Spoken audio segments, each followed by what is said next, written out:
Dearest Francesca, I'm writing this letter to you about the future.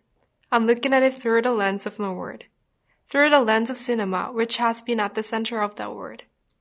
For the last few years, I've realized that the idea of cinema that I grew up with, that there is the movie I've shown you since you were a child, and that was thriving when I started making pictures, is coming to a close. I'm not referring to the film that have already been made. I'm referring to the ones that are to come. I don't mean to be despairing. I'm not writing these words in a spirit of defeat. On the contrary, I think the future is bright. We always knew that the movie were a business, and that the art of cinema was made possible because it aligned with business conditions. None of us who started in the 60s and 70s had any illusions on that front. We knew that we would have to work hard to protect what we loved. We also knew that we might have to go through some rough periods. And I suppose we realized on some level that we might face the time when every inconvenient or unpredictable element in the movie-making process would be minimized, maybe even eliminated. I don't want to repeat what has been said and written by so many others before me about all the changes in the business, and I'm heartened by the exception to the overall trend in movie making.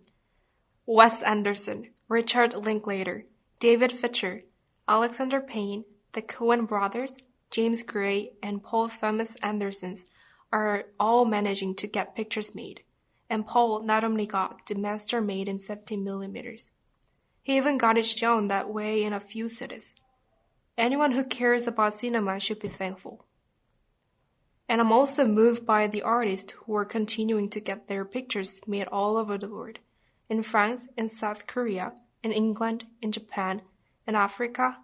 It's getting harder all the time, but there's getting the films done.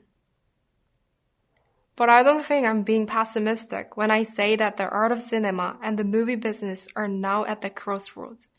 Audiovisual entertainment and what we know as cinema, moving pictures conceived by individuals, appear to be headed in different directions. In the future, you will probably see less and less of what we recognize as cinema on multiplex screens, and more of it in smaller theaters, online, and I suppose in spaces and circumstances that I can't predict. So why is the future so bright? Because for the very first time in the history of an art form, movies really can be made for very little money. This was unheard of when I was growing up, and extremely low-budget movies have always been the exception rather than the rule. Now, it's the reverse. You can get beautiful images with the affordable cameras. You can record sound. You can edit and mix and color correct at home. This has all come to pass. But with all the attention paid to the machinery of making movies and to the advances in technology that have led to this revolution in movie making, there is one important thing to remember. The tool don't make the movie. You make the movie. It's freeing to pick up a camera and start shooting and then put it together with Final Cut Pro. Making a movie, the one you need to make, is something else. There are no shortcuts. If John Cassavetes, my friend and mentor, were alive today, he would certainly be using all the equipment that's available. But he would be saying the same thing he always said. You have to be absolutely dedicated to the work. You have to give everything of yourself. And you have to protect the spark of connection that drove you to make the pictures in the first place. You have to protect and with your life. In the past, because making movies was so expensive, we had to protect against exhaustion and compromise. In the future, you will have to steel yourself against something else. The temptation to go with the flow and allow the movie to drift and float away.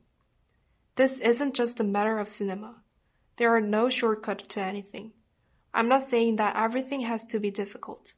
I'm saying that the voice that sparks you is your voice. That's the inner light, as the Quaker put it. That's you, that's the truth. All my life, Dad.